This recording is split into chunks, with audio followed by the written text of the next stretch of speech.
Warahmatullahi wabarakatuh. Kita lanjutkan membuat video yang berasal dari poster, yang berasal dari tulisan. Jadi video yang saya buat itu berasal dari tulisan yang saya usahakan sepresisi mungkin. Dalil bisa dirujuk, hadis bisa ditakhrij, dan juga kalau ada kita masukkan pendapat seseorang, itu seharusnya sudah bisa ditelusuri dengan sesuai kepada rujukan aslinya. Hari ini kita angkat tulisan kita atau video kita dengan judul Buka bersama ramai, sholat terabai, sunnah dikibarkan, wajib dikorbankan. Seperti sajak ya, tapi bukan sajak nih judul. Saya ulang. Buka bersama ramai, sholat terabai, sunnah dikibarkan, wajib dikorbankan. Kalau saya bahasa Minang kan ini buku bahasamu rami, tapi sembayang indah. Nang sunai di duluan, nan wajib ditinggal, kira-kira begitu ya. Baik, kita ke tulisan. Buka bersama ramai, sholat terabai, sunnah dikibarkan, wajib dikorbankan. Setiap Ramadan, agenda yang paling cepat memenuhi kalender bukanlah jadwal tilawah atau kajian, melainkan undangan buka bersama. Grup keluarga aktif, rekan kerja menyusun waktu, alumni menyepakati tempat, restoran penuh menjelang maghrib. Meja panjang dipesan jauh-jauh hari. Ini kemungkinan kita ambil globalnya saja ya. Tidak semua juga umat Islam yang lebih mementingkan buka bersama dibanding tilawah. Enggak juga. Tapi yang namanya tulisan, ini triggernya. Ini yang memicunya lah. Ibarat badi-badi batuang dan sana, tahu dan sana badi-badi batuang, triggernya harus ada pemicunya. Ini triggernya. Banyak juga orang Islam yang mengatur jadwal tilawah, mengatur jadwal kajian, good. Kemudian fenomena ini tidak salah pada acaranya, ya tidak ada masalah. Mengatur jadwal buka bersama berapa kali dalam tahun ini, dengan siapa, dengan grup apa, dengan kebersamaan dengan siapa, tidak ada masalah, never mind. Kebersamaan itu baik, silaturahmi itu dianjurkan, bahkan bisa memanjangkan umur dan menambah rezeki. Berkumpul dalam suasana Ramadan tentu memiliki nilai sosial. Namun agama tidak hanya berbicara tentang kebersamaan. Agama berbicara juga tentang skala priority. Nan dahulu didahulukan, nan kemudian dikemudiankan. Dalam struktur ajaran Islam, ada hierarki yang tidak boleh dibolak-balik. Ada kewajiban, ada yang sifatnya pelengkap. Kaidahnya tegas. Yang wajib tidak boleh dikalahkan oleh yang sekunder atau yang sunat. Ini kita dalil nih, surat An-Nisa ayat 103. Sesungguhnya sholat itu adalah kewajiban yang ditentukan waktunya atas orang-orang beriman. Ayat ini menegaskan bahwa sholat terikat waktu dan kedudukan. Ia bukan ritual fleksibel yang menunggu suasananya nyaman. Baik, kita coba urai sedikit ya, Bapak Ibu. Pertama tentang hukum ya, hukum dasar di Islam ini yang paling dasar sekali itu 5. Wajib, sunat, makruh, mubah, haram. Wajib, sunat, makruh, mubah, haram. Ini enggak saya tulis di tulisan. Dan sebenarnya ini boleh ditulis, tapi pas menulisnya kan enggak ingat ya. Itulah gunanya kita di video ini coba kita terangkan, mudah-mudahan tulisan ini bisa berefek baik kepada siapapun ya yang membaca atau yang melihat video ini. Kalau skala prioritasnya tentu yang wajib dulu. Kalau kita kembali ke sholat tentu menjadi rukun Islam yang kedua ya, setelah syahadat posisinya. Dia kalau di versus kan, VS tuh versus buka bersama, ya jelaslah sholat itu ibadah wajib, puasa juga ibadah wajib, kemudian buka bersama sekadar sunat saja, sekadar untuk silaturahmi, dan menyegerakan berbuka juga masuk di ranah itu. Kemudian ini kalau kita urut nanti yang wajibnya di mana, yang biasa dilalaikan ya. Kita lanjut dulu paragrafnya. Disinilah banyak yang tergelincir. Buka bersama tidak terasa salah, tetapi ketika maghrib dikerjakan tergesa-gesa agar cepat kembali ke meja, ya, ke meja makan, meja berbuka. Ketika isya ditunda karena obrolan yang masih hangat, ketika tarwih ditinggalkan karena sudah terlalu kenyang, maka yang bergeser bukan dari sekedar jadwal, melainkan prioritas hati. Jadi namanya ya kita, saya pribadi ya, tentu yang lain juga banyak juga. Jadi saat berceramah kita tentu pergi ke lokasi agak cepat ya, agak cepat. Jadi habis maghrib makan nggak terlalu apa, langsung kita berjalan. Penglihatan saya rata-rata tentu di kota-kota ya, kota besar. Saya sebut aja lah Padang, Bukit Tinggi, Padang Panjang ya, termasuk di Mas Raya ini ya hampir kalau sudah puasa 10 ke atas seperti hari ini, itu memang tempat-tempat buka bersama mulai ramai kayak gitu. Dan ketika kita pergi itu kan menjelang Isya itu, ya masih ramai, masih banyak orangnya. Jadi pertanyaannya, ya apakah dia tadi sholat maghrib? Ya Allah alam, nggak tahu. Apakah dia bisa sholat Isya seperti itu dengan santai begitu? Jawabannya juga Allah alam, kita nggak tahu. Tapi dari body language, dari stylenya seperti itu, ya inilah paragraf yang kita tuliskan ini menggambarkan itu. Ya santai-santai aja dia. Yang penting buka bersamanya bagi dia. Yang sunat tadi, tapi sholat yang wajib ini nggak diprioritaskan gitu. Itu kesalahan. Saya lanjut. Azan berkumandang, tetapi perhatian masih pada hidangan. Oke. Sajadah digelar, tetapi pikiran masih pada percakapan. Ramadan seharusnya menjadi madrasah disiplin ruhani. Jika acara sosial justru membuat ibadah menjadi formalitas, maka ada yang keliru dalam penataan nilai. Ya ini kan dalam bahasa tulisan tentu agak halus, agak gimana gitu ya. Tapi kalau dalam bahasa lapangannya, ya ketika azan, orang kebanyakan berbuka yang langsung makan, sholatnya nanti gitu. Ini kurang ideal. Yang ideal tuh begini, saya bukan mengajari ya, sekadar mengingatkan atau menunjukkan. Yang ideal sebelum maghrib itu ambil duduk dengan tenang. Menjelang waktu maghrib itu salah satu terkabulnya doa. Ini nantilah kalau ada waktu kita tuliskan juga tentang ini. Duduk dengan tenang pas azan maghrib berkumandang atau sirine, berbuka puasa, laksanakan ibadah langsung, itu yang ideal. Kalaupun mau makan sebenarnya pun tidak masalah kan selagi di dalam waktu sholat maghrib tersebut. Ya kalau nanti kita bicara sholat jamaah itu beda lagi ya. Sekarang kita tentang masalah sholat dan vs berbuka aja dulu. Jadi idealnya bagaimana? Idealnya ada nilai, bukan sekedar meja. Ada nilai ini maksudnya jika memang ingin mengadakan buka bersama, seyogianya ia tidak berhenti pada makan dan berbincang saja. Akan tetapi lebih bernilai jika disertai dengan pengajian singkat, tazkirah, tilawah bersama atau sendiri, atau setidaknya saling mengingatkan tentang makna Ramadan. Tidak mesti harus panjang, tidak harus formal, tetapi ada ruh yang dihadirkan. Izin saya di sini. Ya kita memang secara lebih mendorong ke buka bersama itu kalau bisa ada pengajiannya, ada doanya, ada tazkirahnya, ada tilawahnya dan semacam itu. Memanggil ustadz boleh, nggak manggil ustadz juga boleh, tapi porsinya ini kalau mengundang ustadz, ini agak sebenarnya nggak terlalu penting juga, tapi nggak apa-apa lah karena terlanjur ya. Kalau mengundang ustadz untuk berceramah menjelang waktu berbuka, itu memang harus tepat timingnya Pak.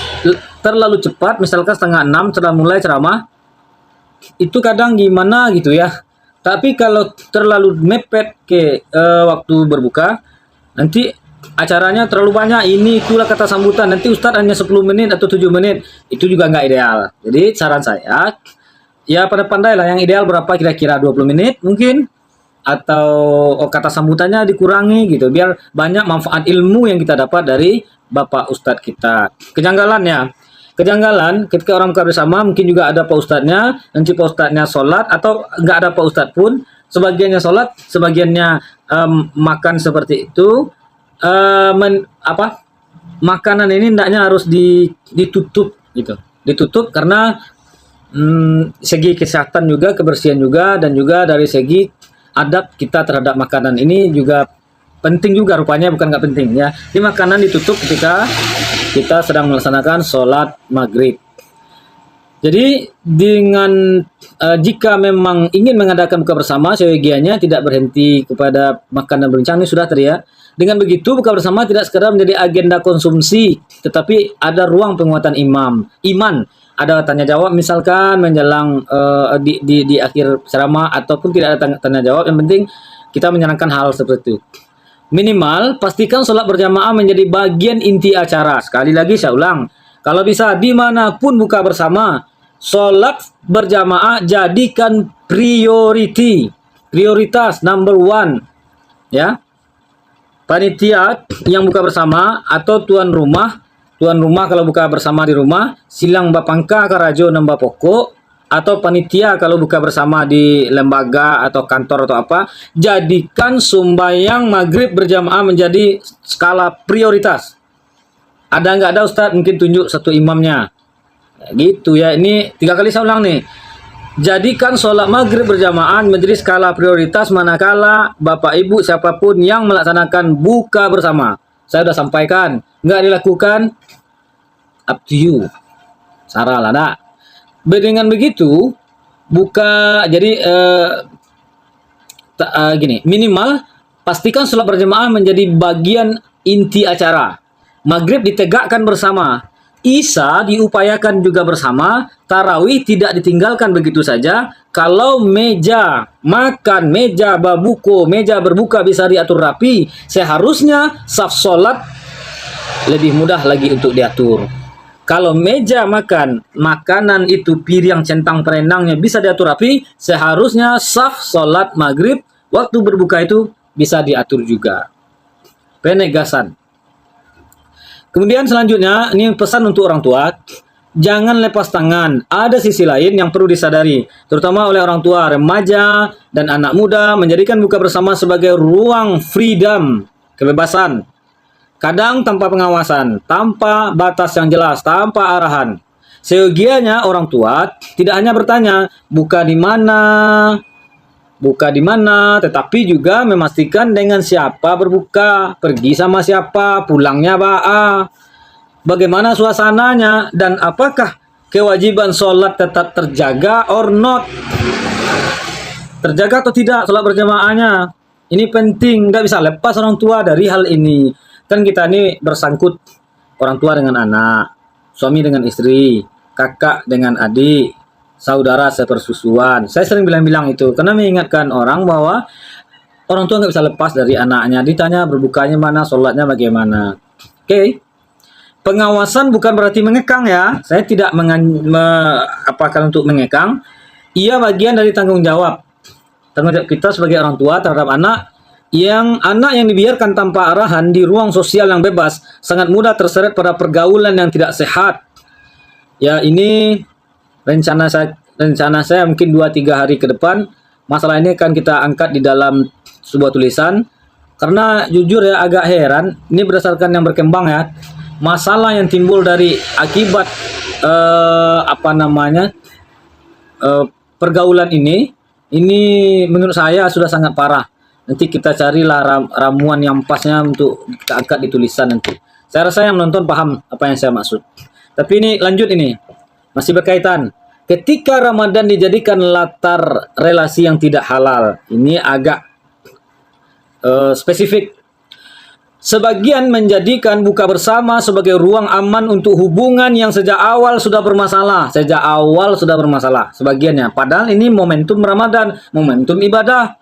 Buka bersama dengan pacar. Satu, ya. Duduk berdua. Suasana dibuat religius seolah-olah ini menunggu berbuka. The good time ya. Tapi isinya maksiat.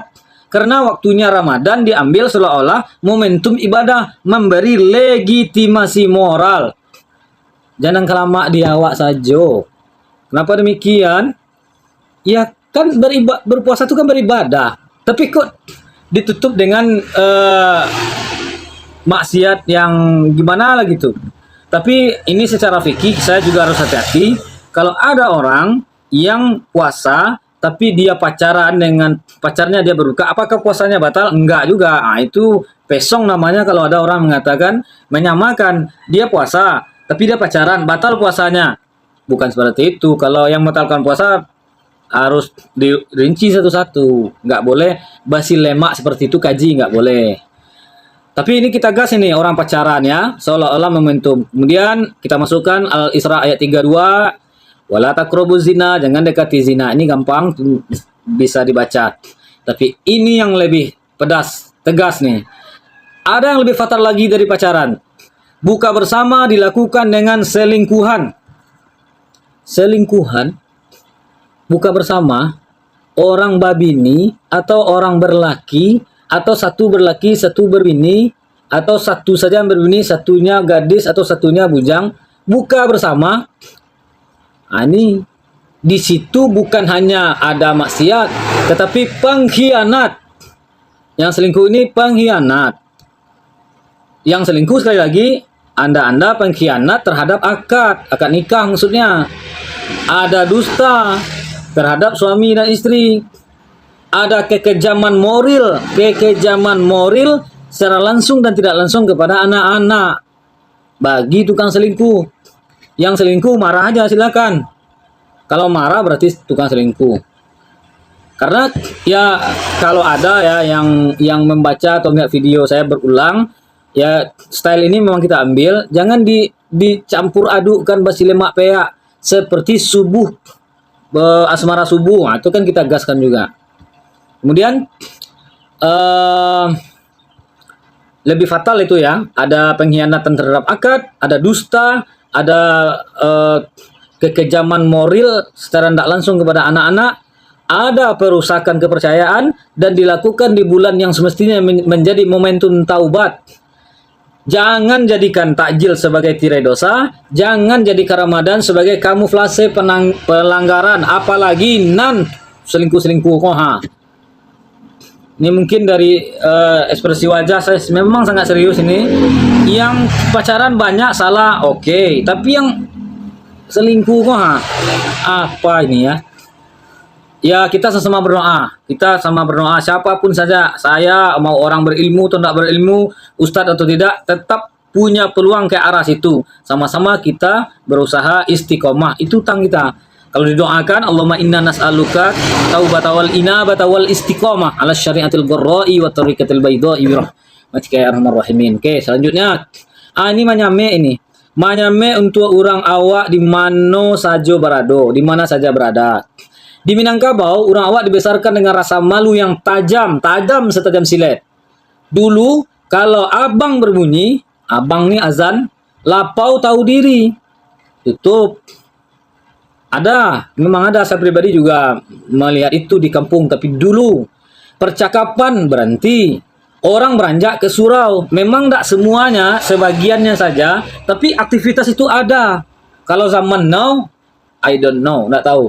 Kalau ada sebuah lapau, orang berbincang, lalu azan berbunyi, apakah sebagian orang itu menggari, berjalan dia ke surau atau tidak? Apakah semuanya bergerak atau sebagian? I don't know. Right now.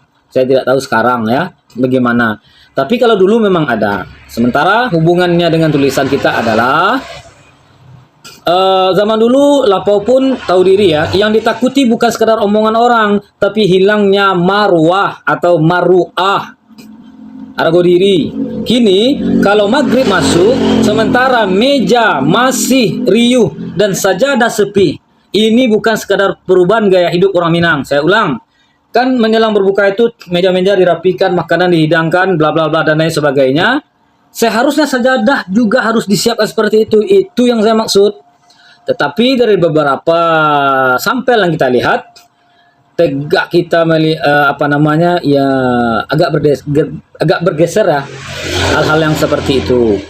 Kemudian kalau buka bersama membuat sholat tersisih, batas pergaulan longgar, tidak ada rasa malu dan rasa malu menipis bahkan hilang, maka tergeruslah budaya.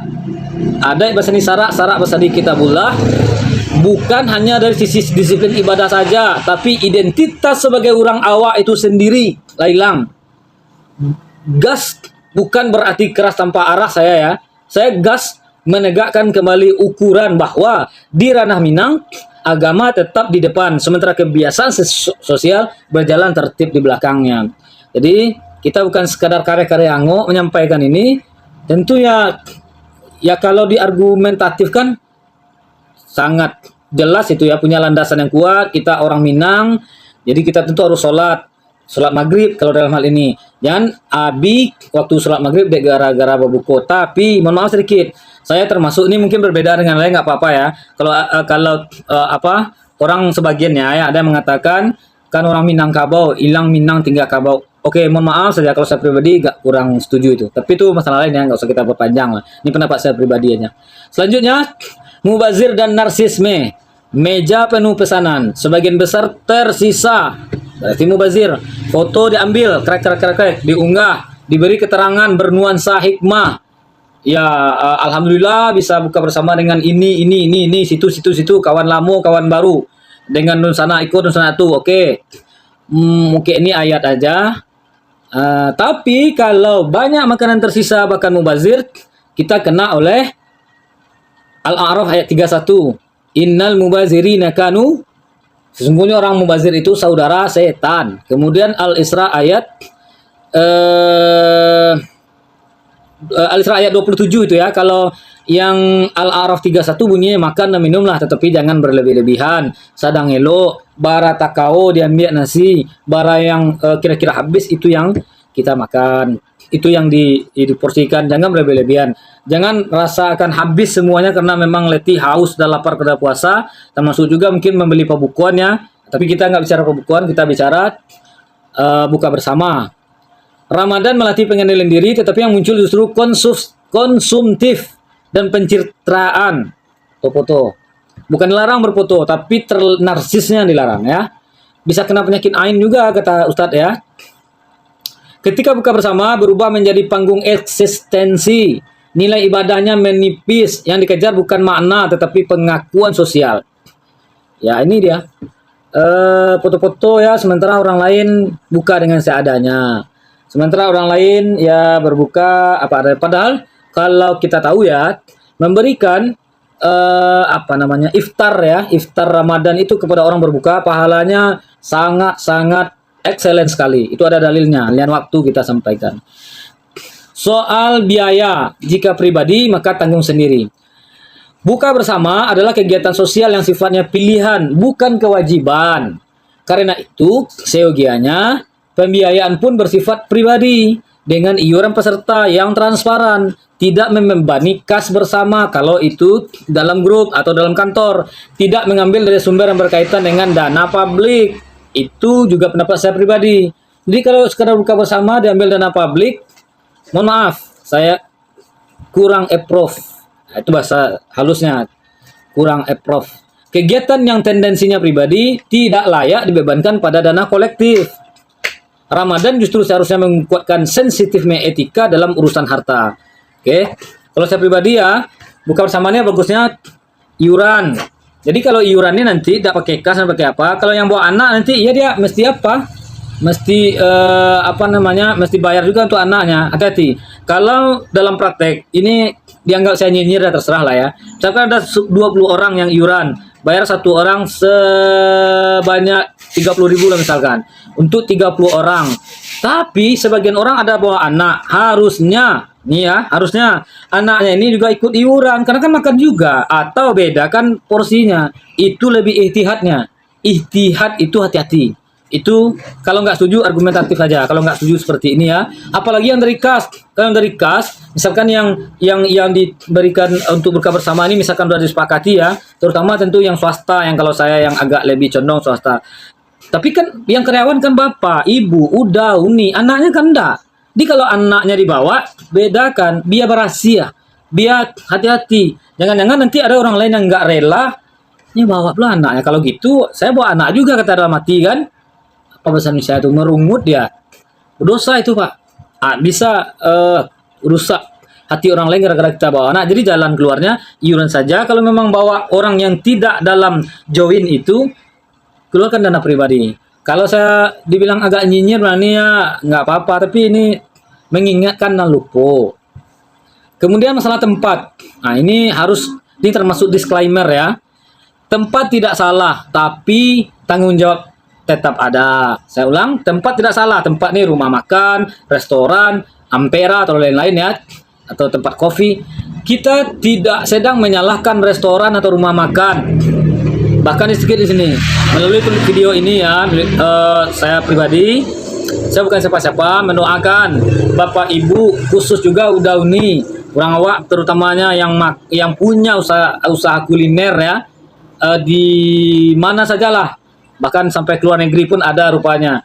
Mudah-mudahan rezeki lancar, rezeki murah, badan sehat ya, kalau ada utang cepat terbayar utangnya dan bisa berzakat dan lain sebagainya, bisa pulang kampung. Itu doa tulus ini.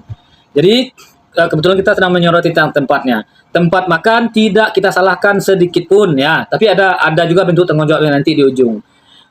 Jadi Bapak Ibu yang berusaha di bidang restoran itu tidak ada salah apapun. Mereka tidak berdosa karena meja mereka penuh saat Ramadan. Mereka berdagang secara halal, mencari rezeki dengan cara terhormat, bukan mengicu, manipu, manepo, atau yang lain. Mencari rezeki dengan cara yang sah dan terhormat. No problem. Problemnya di mana? Orang nama buku itu tidak sholat, itu masalahnya. Kemudian, namun jangan lupa pula, ini sebagai saran saja dari saya, beban moral dilepaskan begitu saja dengan alasan kami hanya berbisnis, tidak bisa itu loro. Tidak bisa juga seperti itu. Seyogianya bagaimana? Begini. Ya kalau mau didengar, tolong didengar baik-baik. Kalau enggak, ya enggak apa-apa. Ketika waktu maghrib datang dan puluhan orang berada dalam satu ruangan, menyediakan ruang ibadah yang layak, bukanlah tuntutan berlebihan. Ini bukan tuntutan, nanti tulisan saya buat tuntutan, usulan sebenarnya, usulannya. Ini bentuk tanggung jawab sosial. Seyogianya rumah makan itu atau restoran itu menyiapkan tempat sholat yang bersih, memadai dan pas dan pantas. Sekali lagi usul untuk Bapak Ibu yang berusaha di bidang makanan. Ini kan tema kita tentang buka bersama. Bukan sekadar sudut sempit di dekat wastafel atau ruang darurat yang tidak terurus. Jika mampu, sediakanlah ruang VIP yang nyaman. Semestinya lebih mudah lagi menyediakan ruang ibadah yang baik. Jadi intinya tempat tidak salah, dari segi rezeki Bapak Ibu halal, tapi kalau boleh saya sedikit saran ya yang tadi, kalau enggak pun itu sebenarnya enggak berdosa juga. Karena ini panjang lagi kalau dibahas, karena kan dosanya ditanggung sendiri-sendiri ya. Bapak Ibu hanya berdagang, enggak ada masalah. Tetapi Ramadan bukan sekadar musim panen pelanggan, kalau bisa. Ia juga musim memuliakan waktu ibadah, barakai pencarian Bapak Ibu yang punya rumah makan dan lain sebagainya. Penutup, ukurannya bukan ramai. Buka bersama tidak dilarang. Silaturahmi tetap baik. Namun jangan sampai ramai di meja, sepi di sejadah. Hangat dalam percakapan, dingin dalam ketaatan. Puasa lai, buka bersama lai, tapi sholat maghrib indah, isya ndak satu-satu, bakal lupa. Tarawih, apalagi baca Quran. Ini yang kita gas dalam tulisan ini. Jadi, jangan korbankan sholat.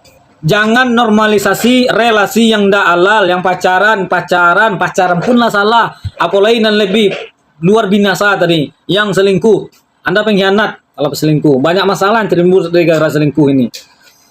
Oke? Jangan mubazir, jangan jadikan Ramadan panggung narsisme. Dan jika itu acara pribadi, biayalah secara pribadi. Ramadan bukan bulan seremonial saja, ia bulan penataan ulang komitmen, bulan ibadah, bulan syahrul Quran, bulan taubat dan lain sebagainya. Yang dinilai bukan seberapa sering kita duduk di meja bersama, buka bersama, tetapi seberapa tegak kita berdiri di hadapan Allah dalam rangka ibadah, baik mahdah ataupun ghairu mahdah. Fauzan, terima kasih banyak dan Mas Raya.